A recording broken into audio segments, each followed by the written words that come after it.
Well, hello, everybody, and welcome to this weekly podcast thing that I'm doing where I chat with two wonderful friends about the most recent episode of The Last of Us TV show. Today, I'm joined by Trisha. Who are you? Sorry, you just took a Hi. sip. I did. I just took a sip, but that's okay. Hi, everybody. I'm Trisha. I do mostly tech and video game stuff online, and I stream in my spare time when I'm not on set, and I love it. And I'm obsessed with the Last of Us series right now. So, Alanah, thank you for having me here to talk about it. I'm super stoked. Thanks for being here. Steve, who are you? Yes. Hi, I'm Steve. I'm a comedian and a wacky boy, and I've got a podcast with my friend Mike Falzone that I do called Dynamic Banter. And I've worked with Trisha before, Yes. and I've worked with you before, and we're all friends here. Have real we life. worked together before? Yeah. Okay. I don't. We probably have. That seems likely, and I just forgotten about it. Yeah, I mean, like, probably some kind of smosh fucking try to eat a garbage can Yeah, you're probably challenge. right. You're probably right. That seems like something we would do. Steve works on a lot of different things. It's so true. the He chances gets of some around. overlap. That's why I'm saying, yeah, because maybe I spoke out of turn. Maybe we haven't done a thing. Statistically, we have. I don't know. Yeah. Yeah. We have a separation of Kevin Bacon though, for sure. Because you work with Will and That's Will true. Haynes and- He's the yeah. one who combines us all. Yes, exactly. He's the glue. So Will. today we are talking about episode 2 of The Last of Us HBO show. And I wanted to start obviously with the very start of the show, which I thought was absolutely brilliant. The actors in Indonesia, I believe they're in Jakarta specifically. I don't remember exactly. We have the police basically going to detain a woman who is a scientist working at a university, biologist, taking her to show her the first example they have of an outbreak. How did everybody feel about that particular scene? Trish, you want to go first?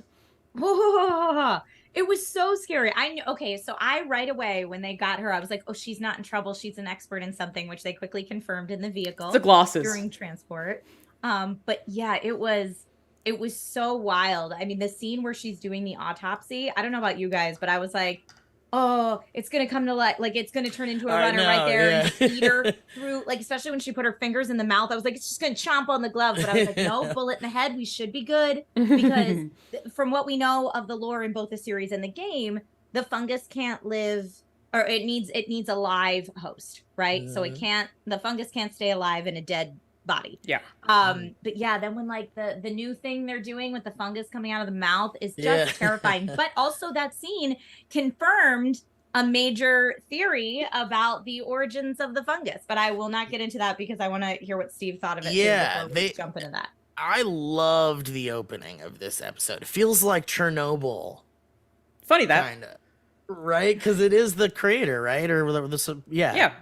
But it seems like a perfect subject for him to jump into with The Last of Us. But yeah, I love the backstory stuff. I was talking to someone earlier about how we don't need to know where it comes from. We don't need to know.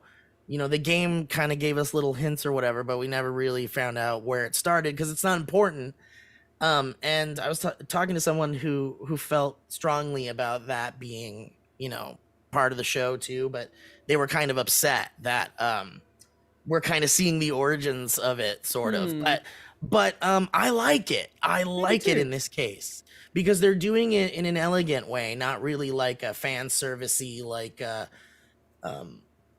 forced way. Yeah, I also loved it. think maybe in TV you actually need a little bit more of that backstory for the TV audience. The I mediums agree. are different. You have to change things between TV and video games, and I think there are probably some things in the game that wouldn't fly. Like I expect we're going to see a lot less, as we did in this episode, of people being shot or people being the problem, because I think that's a lot more confronting when it's in the TV world. But yeah, this opening, some movies and TV shows have these little chunks that you're like, if I took that out and it was a short film, it would be one of the best I've ever seen. And I felt that way about this start to finish. And ending with, what's your suggestion? And she says, bomb. And then what are you going to do? And she's like, I just want to be with my family, is such a good way to hit home that person is so strongly convinced of what they're saying. Like it gave me chills that she's like, I just want to be with my family while you bomb this city. Because as Trisha alluded to, the flower confirmed the theory that the flour is effectively, I guess it would have been wheat crops that probably got infected with the fungus, and that's what infected mankind. And yeah, I just thought it was beautiful. Such good acting across the board there, like the pacing of that. And you're right, the tension of like being like, well, if this were a cheaper thing, they would have had the jump scare with that body on the table. But I was like, you know what? I'm nervous, but it's HBO. I was like, they're probably not going to do it. And you're right that Trish, that again, it shouldn't happen, because I think this is establishing the same thing as the games, that they can't exist outside of a live body. But it was still like just so chilling, and the stakes there, I loved it. I thought it was so fantastic. And then I think immediately we cut to that shot of Ellie on the grass with the sun beaming down, if I'm correct. I It's like loved that moment, because you feel like, wow, they're in a fucking beautiful forest somewhere. Totally. And they found a nice little camp. And I also went real pretentious with it, where I was like, in my head, I was like, you're talking about a bomb and how you want to be with your family. And then it's a sun beaming down on the lone child who might be able to save the world. And I was like, did they? I don't know. That's how I took it. I was like, oh, dude, beautiful. There's so much symbolism. And I think even the fact that it was a reveal that they're in a building was so beautifully done, because you're like, all right, we're outside, I guess. But no, you're in the buildings that I seem to remember kind of being in the video game. It's been a while.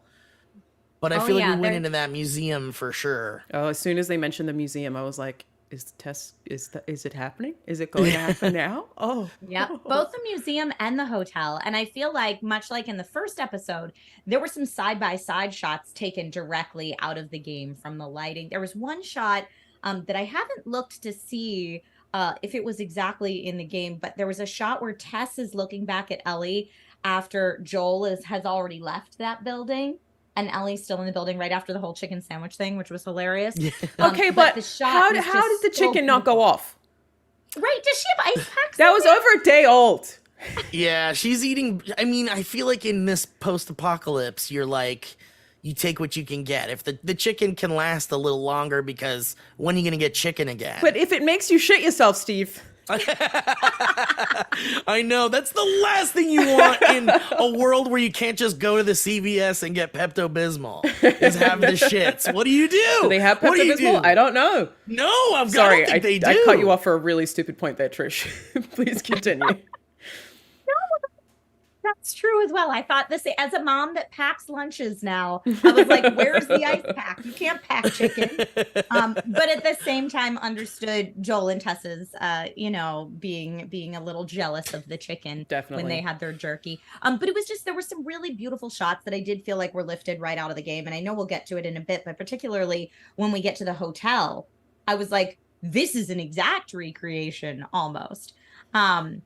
But yeah, I agree. The whole episode was done beautifully. Alanah, I didn't get that moment where it was like, bomb everything to the child bathed in light. But I love that now that you said it. I might have been reading too much into it. I don't know. But I do feel like they often frame her in the light, which again, like Steve said, there's a lot of symbolism. It's just like making sure that you're aware that she's, in theory, the precious cargo, I guess, that they're treating her as. But we did see a lot of development on that in this episode. Like, how do you guys just broadly feel about how Tess was represented here before the end? Oh man, I thought she was, I mean, everyone's, well, not everyone, but some people were like, oh, that's not how she goes in the video game. That's not what happens to her. I don't think it can happen the same way. No, I don't think so either. I don't think a lot of things can happen the same way. Like, I'm actually kind of relieved we didn't get like a giraffe because I think it's just not earned yet in the like, if you've never played the video game, you have no idea that's gonna happen, and if it happened in the show so early on, I would be like, oh man, they're just like forcing all this fan service stuff. But I'm glad they're leaving out things and changing things, like the tendrils in the mouth. Okay, well, I hate that. I hate it so much. Yeah, it's you hate gross. it because it's creepy, or you hate it because you don't care for the choice? The symmetry, the symbolism of it bothers me. Like, just the way that it looks coming out of a mouth is I hate it because it's creepy. But we're jumping ahead a little bit. The thing I didn't like about this episode that I think a lot of people maybe didn't love was the choice of a kiss with Tess. Felt very odd to me. I wasn't sure why they did that. I'm assuming it was to like get her connected immediately, but then it clearly didn't work because she was still able to consciously look down and drop the lighter. It just was odd. It was odd to me. I felt I agree. a bit weirded out by it. I don't feel like it added. I'm not entirely sure why it was there. And I know that they have a Last of Us podcast, but I'm currently opting not to watch that until the show's done because I didn't want to like get too much insight yet. Like I was like, maybe I'll watch that after I finish watching the show, so I'm not influenced by it. I'm sure they have justification for it. Are you watching the little like after behind the scenes? I didn't even know there were until I saw Neither did people I. say that today. Oh yeah, there are, and they go into why they made that choice a little bit, but I don't want to spoil it for you. Yeah, I read a thing to watch that. Yeah, I also read a thing where they kind of confirm what that is. Yeah, go ahead, you can tell me. Who plays Tess, who did an amazing job, I think. Which, by the way, Steve, I know you're a huge Leftovers fan. Did you recognize her? You know what? It took me 2 episodes to realize it's not Carrie Coon from The Leftovers. Okay. Trisha, I was so there with you. I was like, I love The Leftovers. I love Carrie Coon so much. And I'm like, she's so good in this show. And then I'm like, wait a minute. That's not her. It's just someone that is like looks exactly like her. They could be sisters. The $1,000,000,000%. The first 2 episodes up until this morning. Right? I was like, me too. I was convinced. I was Anna like, George did such a great job. And then I was like in the wait. Yeah. She's so good though. She is very good. And I think that this is one of the things that I realized watching episode 1 that I feel like the TV show could do differently, that I, as a video game fan who thinks that video games need to stop trying to be Hollywood because video games are great, why do we need to be you? I was like, oh, you can kind of flesh things out a little bit more in a way I didn't expect. And with Tess, I feel like they did flesh her character out a little bit more, or it's just that I'm not remembering well enough to say. I'm planning to start replaying the game tonight, actually, but... I know, it's been so... I've never gone back to the game. I played it when it came out, and I absolutely adored it, and I played the sequel and absolutely adored it, and I haven't gone back to the first one, so I imagine that's why a they lot came of out with game part stuff 1. is fuzzy. Well, it's kind of nice, though. Like, obviously, like I said, I knew when they were heading to that building that, or very much expected Tess to die, which I feel like is great for us as video game players, where you get the tension of, oh my god, she's going to die. Especially because I think I felt maybe a little bit more attached to this version of Tess, too. She was a little bit more maternal. She seemed a little bit softer. I'm not really sure if, again, I'm just remembering, but I really, really liked the portrayal of Tess and the desperation that, you know, watching her knock those cans over. I just, like, that whole scene was fantastic, but also just being the person to really, like, force Joel to go ahead with all of it is something that was previously established, but I felt like she really, again, fleshed out Tess's character in a way I really liked. She did, and I felt like she also really had a good connection with Ellie. Yeah. That is something that we didn't really get to see in the game. And I did just get to replay. Okay, so I'm right. First she did seem more caring. Yeah, I would agree with that. Also, she's a super badass in both, but in different ways. She's a little bit more, in the game, I feel like she's a little bit more of a bruiser, if you will, a little bit more hardened. Yeah.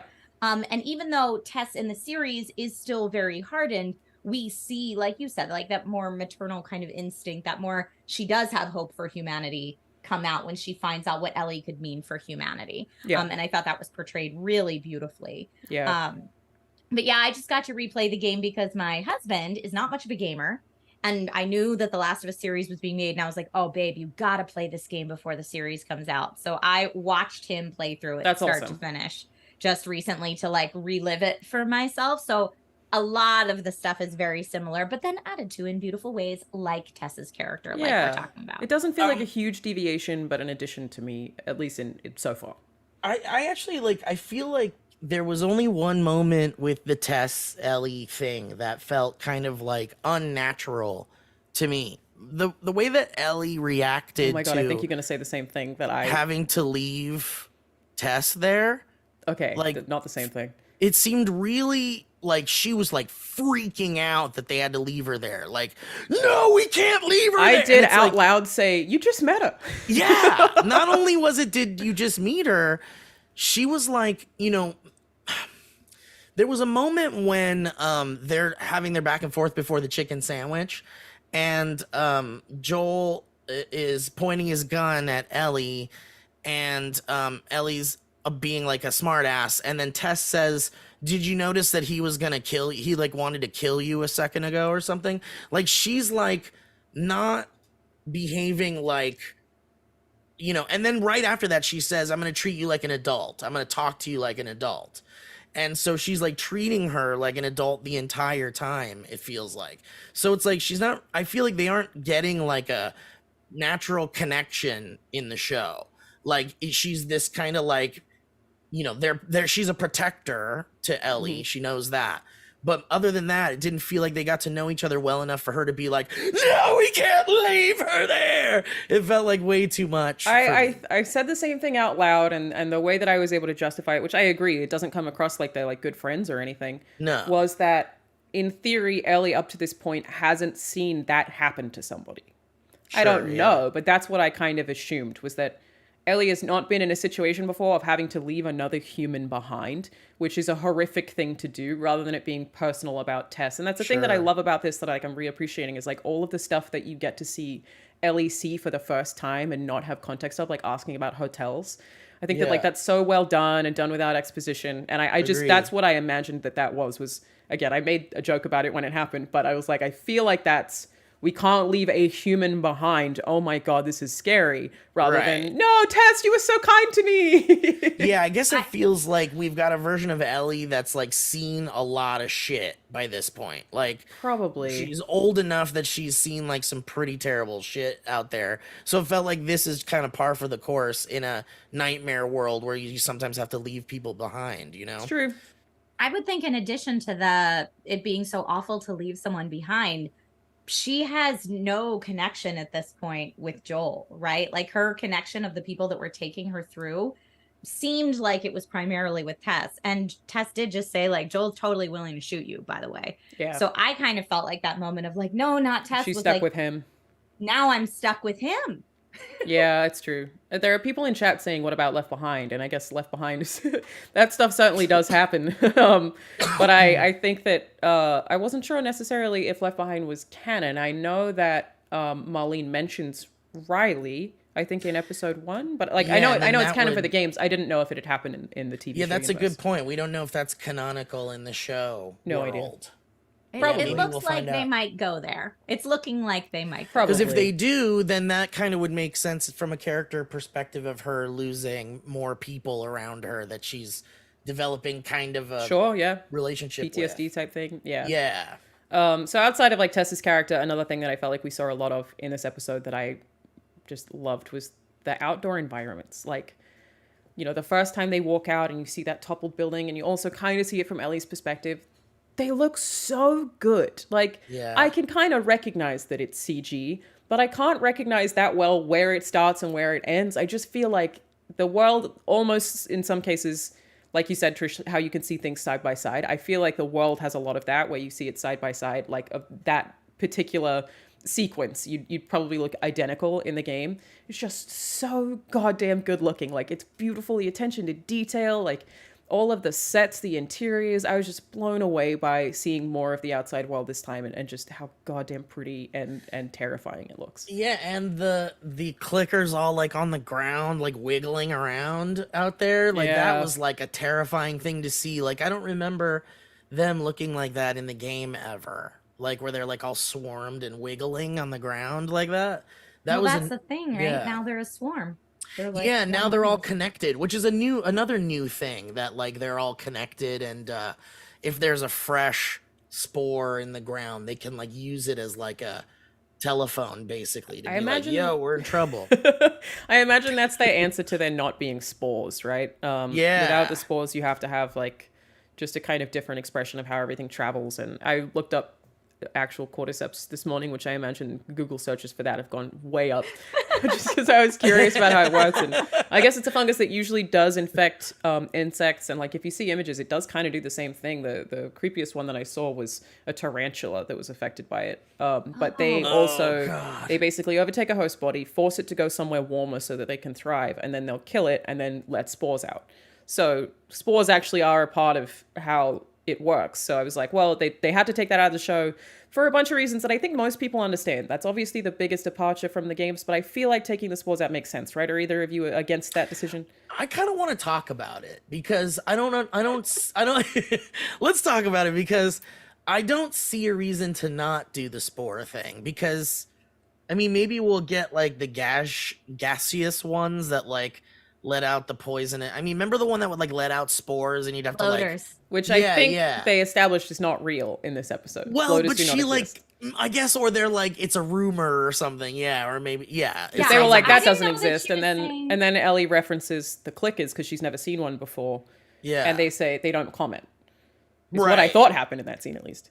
Well, because I feel like the no comment means that maybe they've seen some of those things, but they didn't want to scare her. That's that what it's I real. thought too. Yeah. I thought again, that I maybe could be she heard about them, misremembering. and that was just foreshadowing of a bloater we might see later. Oh, Yeah. I thought their reaction to bloaters was like, haha, no. But then when she was like, what about the ones with the exploded faces? And then they were like, Yeah, well, maybe that's the that's good what I thought, point. but I could be wrong. Maybe someone in No, chat can. I love that. Oh, That they said there's makes one in the me trailer. super If there was, excited. I completely missed it. So Oh, maybe shit. there are bloaters. Yeah, I didn't watch any of the trailers. I want There to you go go. in without any visuals. Like I just kind of want to experience the show as it goes. Well, sorry for the spoiler. That's my bad. How dare you? No. Well, I don't care about that. I played the game. Did we confirm there are bloaters in the trailers? I didn't know if there were. I thought Well, the way two that people said it. conversation went was maybe Joel and Tess had not seen a bloater, so they couldn't confirm it. Just Okay. a rumor to them Odyssey too. Dave in the chat just said Tess says something like, I sure as shit hope not for bloaters, which would just imply they also haven't seen them, not that they don't exist. Right. Okay. Yeah, so that makes sense. But also love that conversation. Again, I'm a big fan of all the stuff of like Ellie learning everything through these two people. But with the spores specifically, I think the reason I'm okay with it is because that requires masks to be used really frequently, which ruins performances. Like in every scene. Pretty basically, much. And I think yeah. is like a lot less visually interesting as a TV show, harder to connect with characters, especially when you don't have the implied or guaranteed, empathy when you're actually playing the game. We have to find different ways to connect to them. So I think that would be a problem. I think it's also a little bit more difficult to represent visually Yeah. without a lot of probably annoying CG. CG Yeah. stuff. I floating agree with that, around, Alanah. yeah. And also, and then you'd have to deal with like, well, if the door opens, does it dissipate out the door? Can that clear out an area? Like, I just don't know the science of how spores could stay in an area airborne, or if it would, I have no idea. So I imagine all Yeah. of that would be harder. Wasn't there like a thing in the game where like someone's mask cracks? Oh, and then- probably. Oh, like, yeah. and Yeah. Ellie has to like I forgot. Wasn't there some significance to like someone else being immune to the spores and finding out that way? I think Like that I guess happens- there's I think that happens. that mine? I think Yeah. that happens in the second one, yeah. Yeah. Oh shit. Maybe I'm not positive, yeah, though. maybe you're right. But you're right. I actually haven't talked about like why the spores aren't in the show either.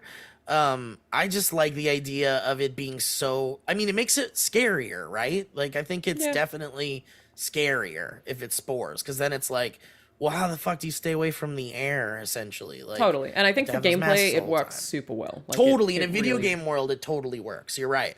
But in the show, I do see that like keeping them with masks on the whole time Bit much. would be like a lot. Yeah. I think I feel like that it's just they don't want that to do that to their actors and make it less interesting for us to watch, which Yeah. I'm totally cool with it. Maybe they'll bring it in at agree. some point. Like they'll do like, if Yeah. there's bloaters, maybe they let out spores and they're like, this is new. yeah, that would be cool. Yeah. Yeah. I think the other big difference in this episode again from the games that I can recall is the obviously just not presence of military again. I think that the not shooting humans is just because it's a little bit harder to watch from your protagonists. It's easier to make the zombies the threat. But I do feel like we'll probably see a bit more of that going forward. I'm not expecting the show to be completely void of human conflict. We've already seen hints of it initially. I mean, Joel obviously killed somebody pretty brutally in episode 1. Ellie's reaction to that was pretty interesting. She seemed to kind of enjoy it in a strange way. She's slightly less innocent than Game Ellie, I feel like.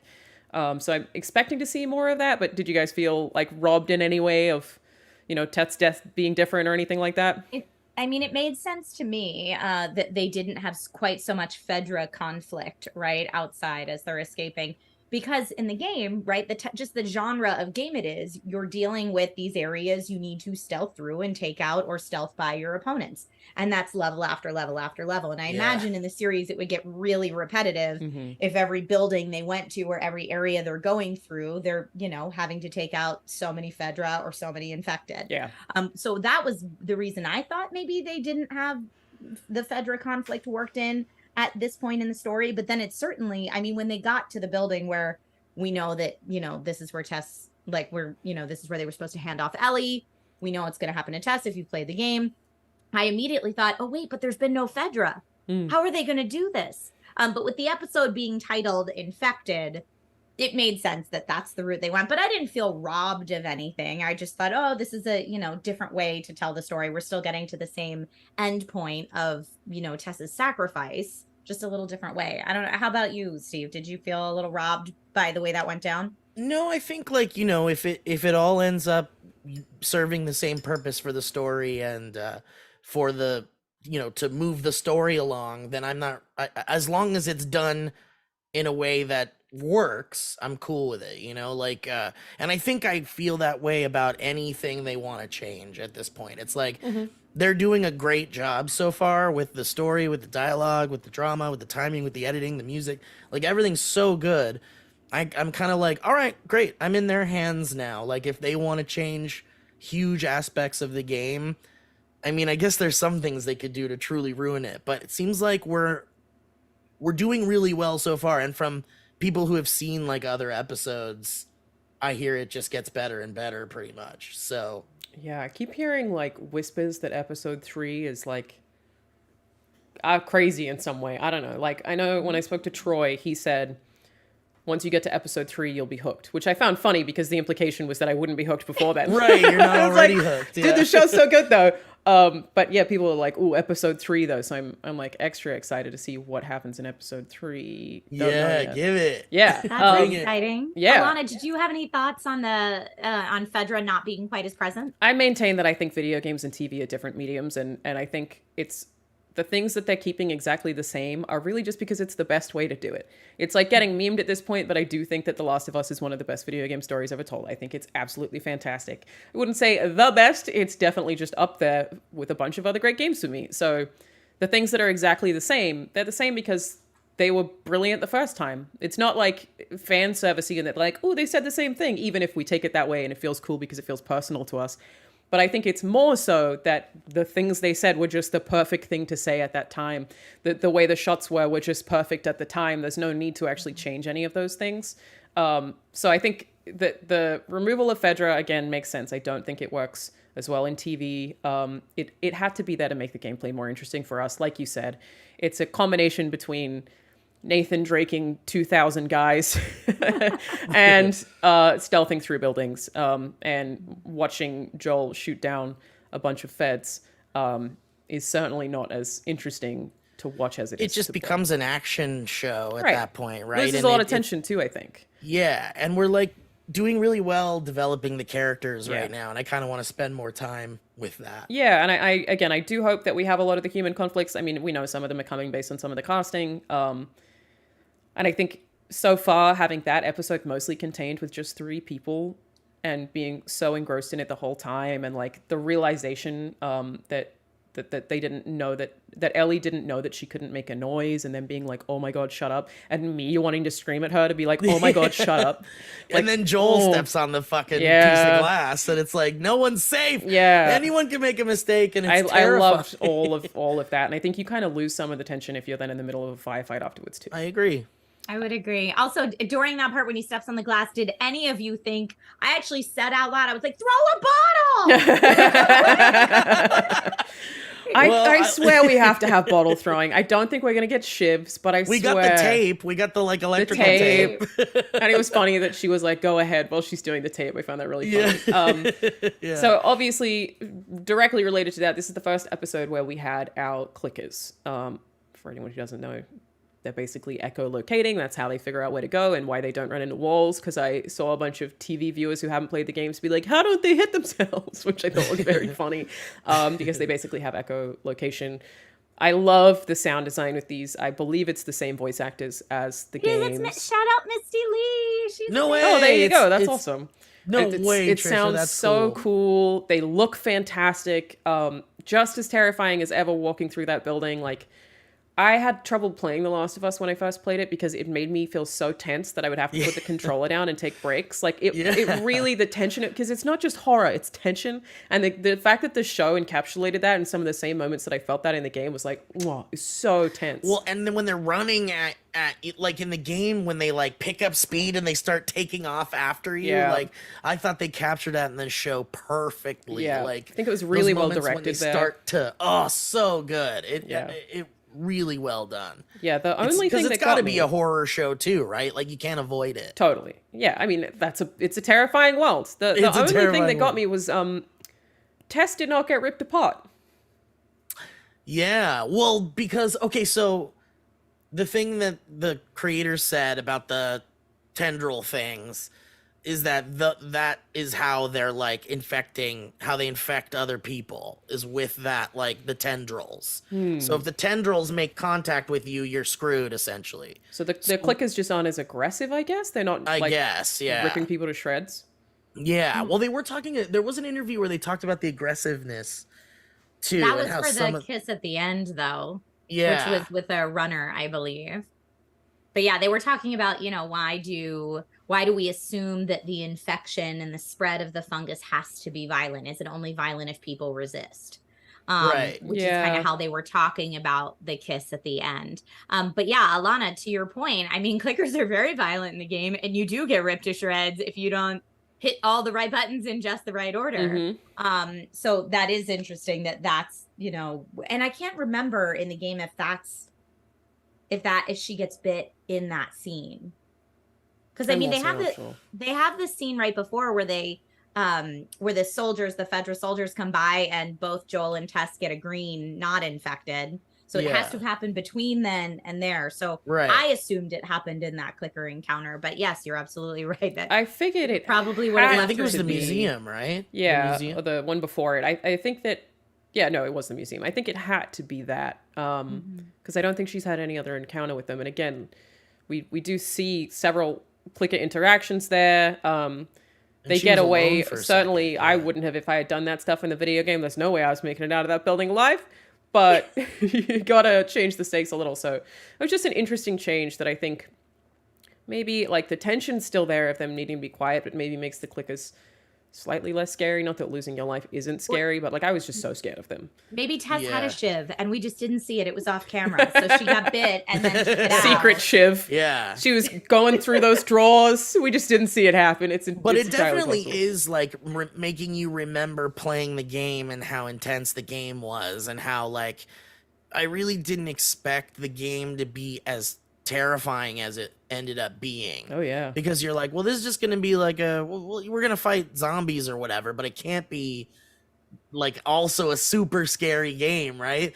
But I remember being terrified of the game and then feeling that way in the museum scene and remembering how scary it was to play those scenes. You know? They're doing a great job. We got a bunch of people in chat saying different things. Someone said Tess wasn't bitten, she was just scratched. I feel like she was definitely bitten. Someone said they didn't rip her apart because she was already infected. Well, I knew that at the end. I knew that's why they didn't rip her apart at the end. But the clickers in the museum, in theory, would have. Yeah, I'm pretty sure she had a bite mark on her neck. I love, honestly, that what they did with the bite between Tess and Ellie as well. So good. Where you could see Ellie's healing and Very Tess's good. not. I thought that was a beautiful addition to the series that I didn't see. Especially because Joel still didn't seem to really trust it. Right. I loved that. That was so well done. They're doing all these things that they do in other shows and horror movies and stuff, but they're doing it in like a really well done way. Like they're taking time to represent these things in a way that isn't like hand-holdy. Mm-hmm. It's very like that's what would happen in that moment. Like you look at a bite and you can tell how far along in the infection you are at this point in the show, you know, for the characters who have been surviving in that world. And then Ellie's version of it being like not spread was a perfect visual way to show what that looks like and what it'll look like in the show going forward too. Yeah, and it was great to establish the time frame of like how long Yeah. it'll actually take Yeah. in the TV show, which is not long. Like if you get bitten, you turn pretty quick. But it's nice to have that introduction on episode 2. I'm sure that's a question a lot of people were wondering about, and like they had mentioned nobody lasts this long with Ellie saying that beforehand, but seeing the comparison, and yeah, that wasn't in the game, and I love that the like showing Joel both of them was just so good. But yeah, I mean, there are people in chat also saying that they think she was bitten by a runner in the museum rather than a clicker. Maybe. Yeah, but again, it doesn't really matter. Just a point that I thought was interesting was like, the clickers that brutal? They can't see, right? So what do they know really? Are they tearing people apart or not?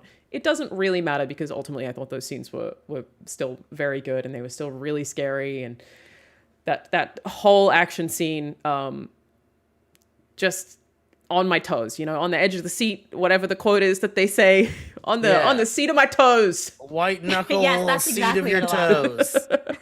And yeah, the sound design I thought was fantastic. Like the design across the board for the show, I think is just like so incredible. And I think it ultimately ended up leading to Tess probably dying a lot sooner than a lot of the TV going audiences would have expected.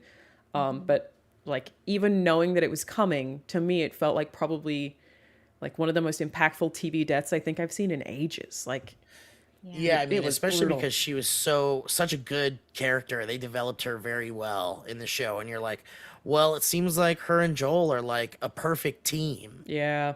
And I wanted her know? to be there for Ellie rather than her having to stay with Joel, who at this point is like a grumpy piece of shit. I know, but you also want to get to like the Joel and Ellie like relationship building stuff. Totally. Because it seems like that's really where the emotional core of the show is going to be. And so we got to get there, I also felt like it was super impactful in terms of Joel's character development that Tess was like, look, I'm making this sacrifice so that you can get this one spark of hope we might have for humanity to where she needs to go, knowing what's going to happen at the end of the scene or season. No spoilers. Knowing everything, yeah. Knowing where this is going, I was like, I know. I know. Well, yeah. I mean, is there a chance they deviate from that in some way, you think? I mean, I highly think possible. there'd be an uproar. They could. Yeah. Who It's knows? again such Who a good ending, and knows? it is kind of nice that we don't know exactly how things are gonna play out. Like Yeah, I that- love that. Yeah. I love that. that. It's so good and is doing things that we like very, very well, but isn't necessarily going to give me everything. Like I don't know what to expect from next episode. I'm not already like, well, at this point in the game, Yeah. do this. Like it's nice to not have that exact path laid Right. out in front of me. Well, I guess we got to get to Joel's brother at Yes. this point. yes, We're going to get there because we're on the edge of our seat. yeah, The seat of our toes. the seat of your our toes, of course. Yeah.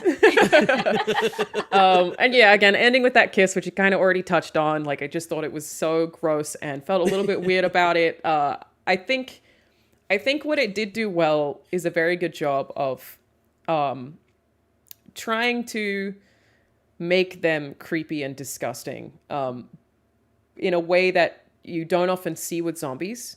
Like a lot of zombie TV shows have told very similar stories about humanity, and I think often we see a zombie running at someone and they look kind of scary. Doing that and having the tendrils come out of the mouth makes them unsettling in a way that is unusual for zombie TV shows, which Yeah, we there haven't are so seen many. it. We haven't Right. seen it done that way. So it at makes all, you yeah. a little more uncomfortable with them. I think the reason I didn't like it is that the choice for it to be a kiss specifically, I feel like just kind of like maybe downplayed Tess's death for me a little bit. Like it was almost comical in a strange way that I was like, this is definitely gross. It gets a laugh, not a like a oh shit. Yeah, It gets maybe like if a, he'd done it "Wait, to her what?" bite. Right. If he'd done it to her bite, I would have been like, ugh, gross, cool. Yeah. But because it was a kiss, yeah, it just took me out of the scene a little, I think. Yeah, and it's one It of those felt very things. violating. Yeah, Totally. right. Which I Like, think she is the didn't- good part. Like it, Yeah, they I made think it they were going violating for in that. Yeah, but in it's a like they new didn't creepy need way. to make it any more unsettling than like. I mean, I don't know. I guess if we need a visual representation of how spores are like, or not spores, whatever they're calling it, the Sudafed or whatever they're Is calling there- it. yeah, That's for Robitussin. your sinuses, Steve. Yeah, psilocybin mushroom. But whatever, the way that there has to cordyceps. be a visual. There it is. Yeah. There has to be a visual representation of like how it infects you, I guess. Because I mean, the bite is very zombie. We've seen it before. but is there a way? Is there like a faster way, or is there like a different way to infect people? And I want to see one go for the anus next time. I hope it's not a kiss every time. What if Maybe it's a the kiss ear? every time? Yeah, again, the anus. Go make it It's like Avatar. weirder. They just touch. It does cordyceps. look like those Avatar things Totally in the does. tail, doesn't it? So gross. Yeah, it. Someone in chat said, "I have trouble with the infected being intelligent enough to decide that they should go for the kiss instead of simply biting or eating," and that is also a good point. I think that is a little bit odd that they had to like think to kiss her. Yeah, but I think the thing we're not talking about is that like she was already infected, and so maybe there's a way for like They're trying to communicate. They can already tell she's like one of them.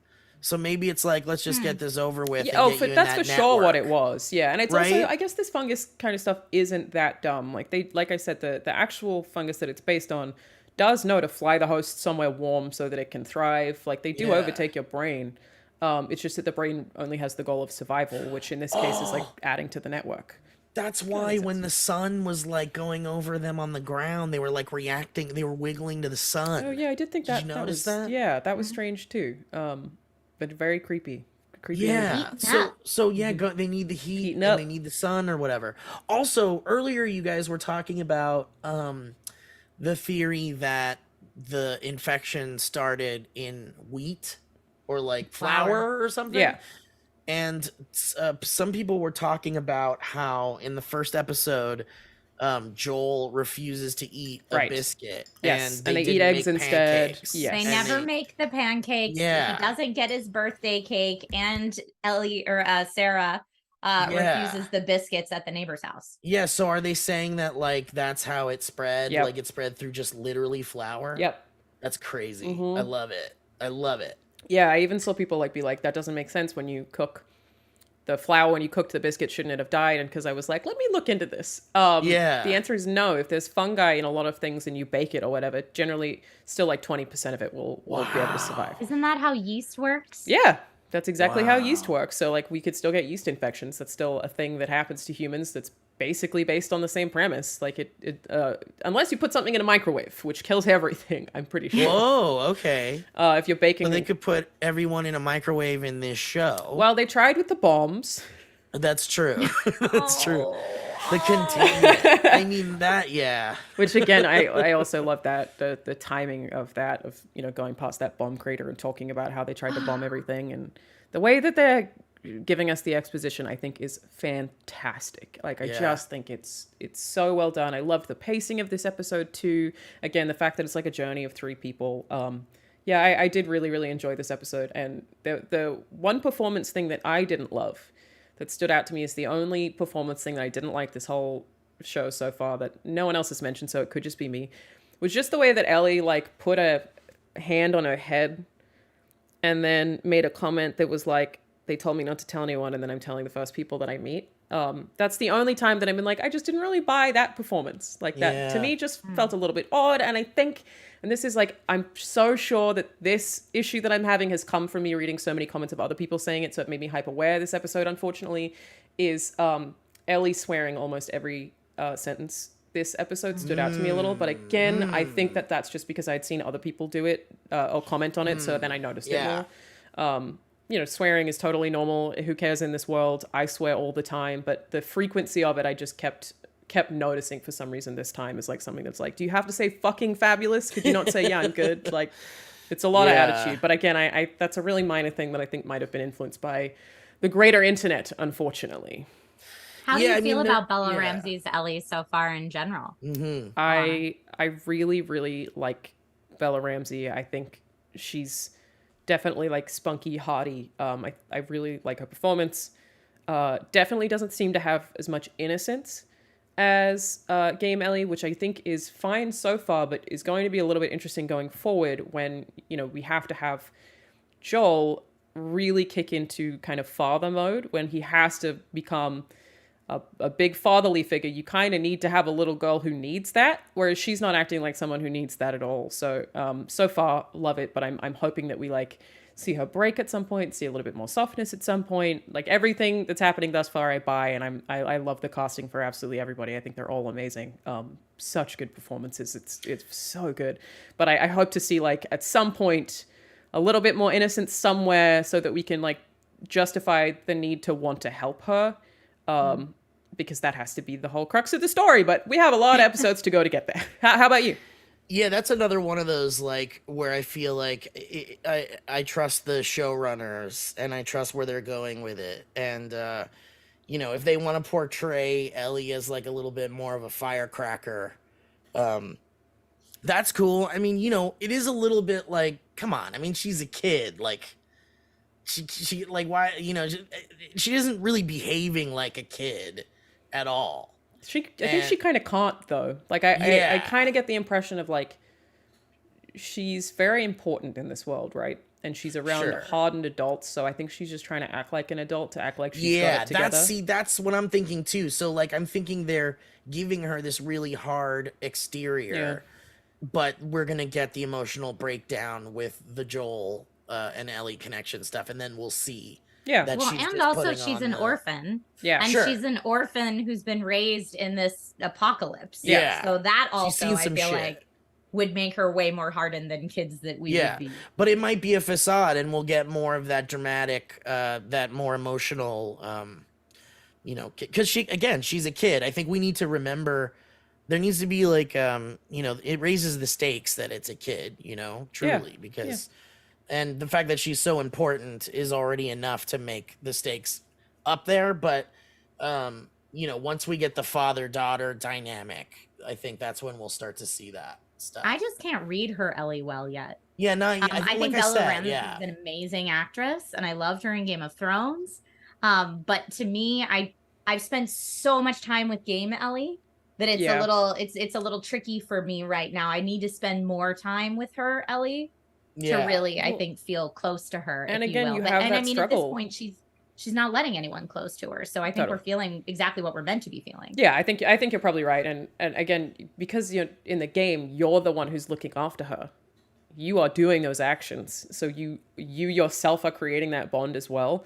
That's a lot harder on TV as well. And it was nice to see the hotel scene of her being silly, that I think was very similar to the way that it happened in the game as well with Ashley Johnson. Like that you get to see kind of more of a childish side of her was really, really nice. I do think it all makes sense for right now. Even again, the swearing thing, I know she swears a ton in the game too. I think that is all like an act of somebody trying to seem adult and mature and seem like they've got it together through all they've been through. They'd be hardened as well.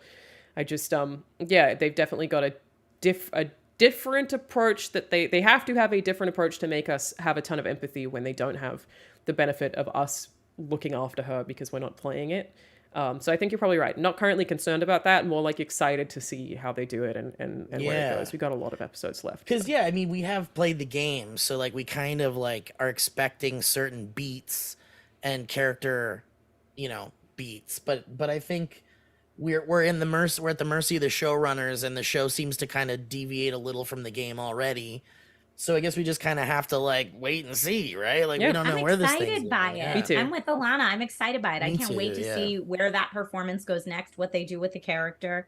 And yeah, I mean, I'm loving this series so far. I think out of all the video game adaptations I've ever seen, only this series and Castlevania have really done well taking the mechanics of the game and translating it into the series in a natural way. Like I feel like all of us got super excited when the furniture got moved to move out the door. And when Tess had to squeeze through the thing to come and unlock the door from the other side. And like that stuff being seamlessly incorporated into it's not distracting. Really good.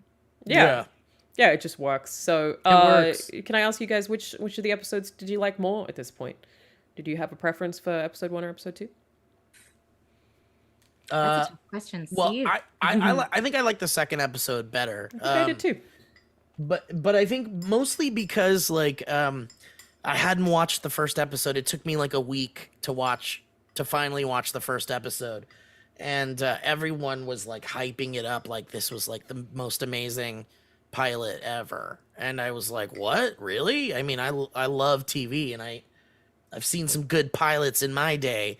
So when It'd be I watched because you came from the hype of everyone enjoying it, and that was from people who expected it to be bad. exactly.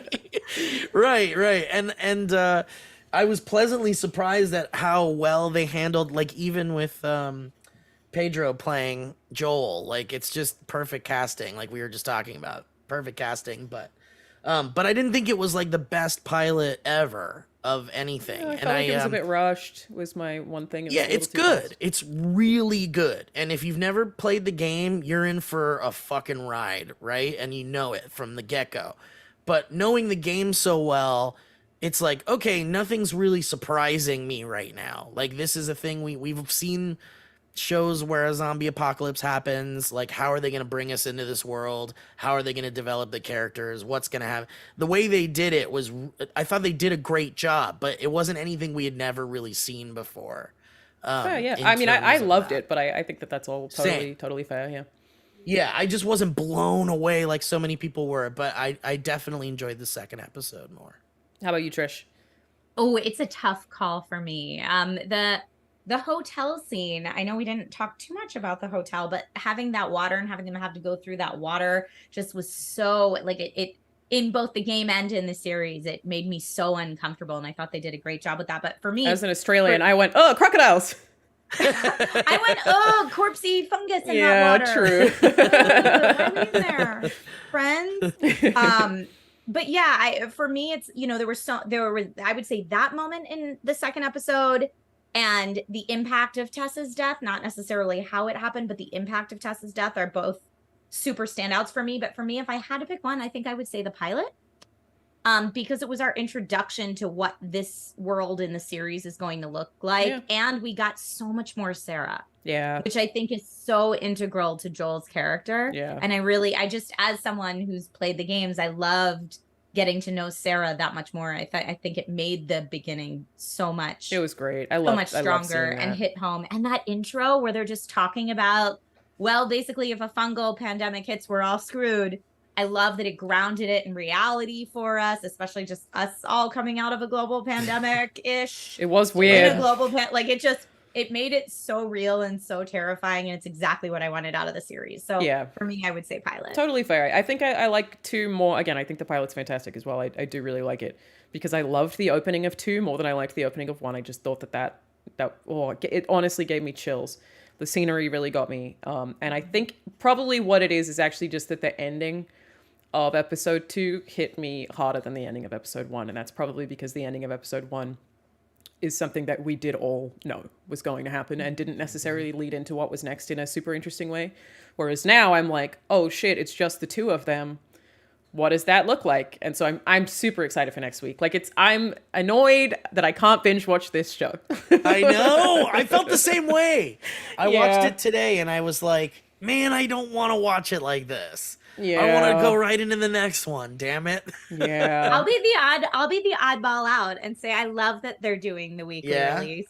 I miss having like event TV. I agree with that. Discuss with my friends like we are right now and hypothesize and get fan theory deep on the internet. It is really exciting. It makes it so much more fun. Yeah, I definitely agree with that. Like, I want to keep watching it, which is a sign of a great show. But I love that we can do this, and like I'm doing this every week with different people, and like seeing the whole internet by a storm, take it on a Sunday night, and be like, oh, what do we think of this? Like seeing the flower theory pop up. I didn't know that until I made a video about episode 1, and I saw it in the comments, and I was like, oh my god, it is flower. Like that's it is really, really fun to get to do and to get to talk to people about it. Do you guys think that they'll do like the first season is the first game, the second season is the second game, and by the time the third season's ready, we'll have a third game? I don't know. It's hard to say if they'll do second season that way because Bella Ramsey has to age a lot. Great point. Great point. I'm just not Although, sure. isn't she? How old is she in real life? I think she's 19.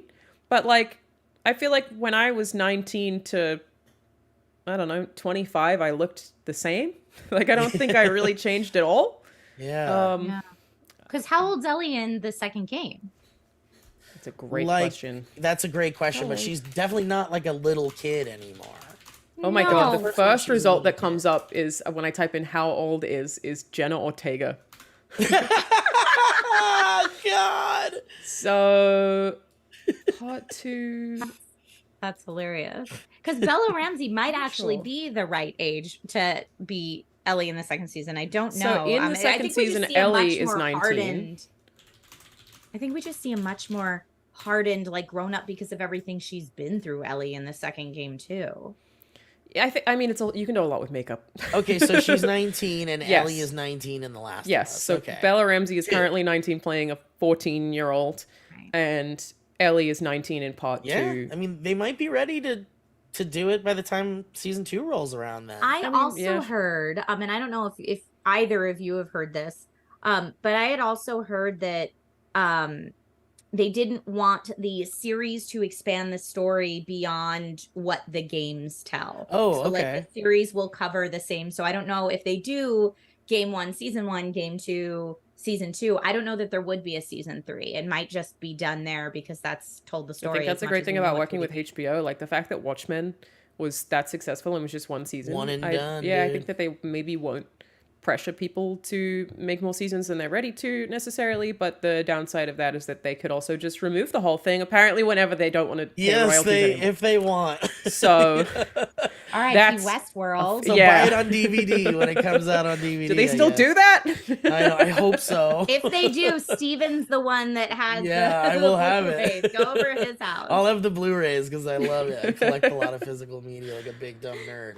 I wasn't going to say anything, but so yeah, I guess like in closing, my last thing was just like I love how scary, brutal, hostile, and tense this show is. It's again very on the tip of my seat because what I said on the seat of my toes. I'm very enthralled with it. Performances are fantastic. The set design is blowing my mind. I just think the way the world looks is incredible, and I can't wait to see more. I'm really enjoying it. Trish, how are you feeling so far? Loving it. I'm such a big fan. I'm stoked to have Event TV, and I'm stoked that it's The Last of Us because The Last of Us is my favorite zombie universe. Nobody tell The Walking Dead, but it's true. And I love seeing it on, I mean, I want to say the big screen, but it's not. I guess it's the middle screen when it's home TV. The mid- But it feels screen. like a big screen. Right? The couch Right. screen. It does feel like thank you, Steve. That's a Yeah. very great way to say it. It feels like a big cinematic theatrical experience that Totally. we could Totally. go watch in a movie theater because it is that epic. And I'm loving it. I love the small things they're incorporating from the game, mechanics wise, that are just little Easter eggs to the players. I love when you put the shots side by side. And in the first episode, there was even the street signs were exactly the same as the screenshot from the game. Like, Oh, cool. you Super can cool. just tell that there's so much love there for the original source material. And as a fan of the series, as a fan of the game series, the franchise, I should say, I'm in love with the series. Steve, how about you? Absolutely echo everything you guys said. I'm happy that there's a video game, like a good video game adaptation happening, and it's on a network where you can say fuck a few times. Yep. And get real violent because that's Yep. what the show demands. Like if AMC was doing it, I'd be a little concerned. You didn't want the CW to do it? Oh my god! The Imagine. CW's The Last of Us, it's just all Ellie in school. Yeah, and Joel's like 25. Ugh, that's like when ABC did Rocky Horror. Remember that? Yeah. Well, thank you both so much for joining me this week. It is super fun to get to chat to everybody about the show. Thanks to everybody in chat. Trish, where can people find you on the internet? If people want to find me on the internet, I'm that girl Trish with no I in the girl. So just that GRL Trish on all the places except for Twitch and YouTube where it's just my name, Trisha Hirschberger. Thank you, Alanah, for having me. This was so fun. Of course. Steve, how about you? Where are you? I'm on the internets at Steve Zaragoza on all the socials, and that's my thing. I promote all the things I do there, so just check those out, I guess. I will leave yes. a link in the description to both Thank of your you. things. Actually, send me a DM and I'll just put whatever links you want in the description. Perfect. And thank you for having me. Yeah, It when was you wonderful. both said you wanted to, I was like, SourceFed reunion. All right, let's go.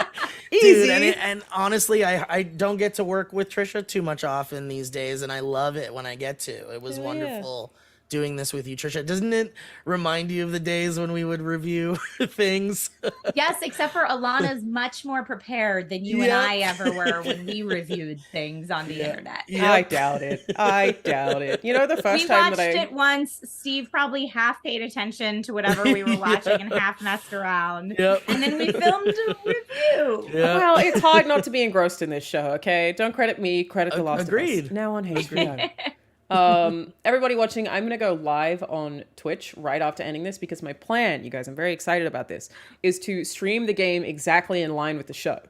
Yes. So Whoa! I'm going to get to the end of episode 2 and then next stop. week and then 3. Yeah, that's the plan. 'Cause I thought that would Brilliant. be super fun. So I'll do this brilliant. podcast and then I'll jump over to Twitch and do the gameplay. So I will jump Love over it. there in a second. But thank you guys for joining me. Thank you everybody for watching.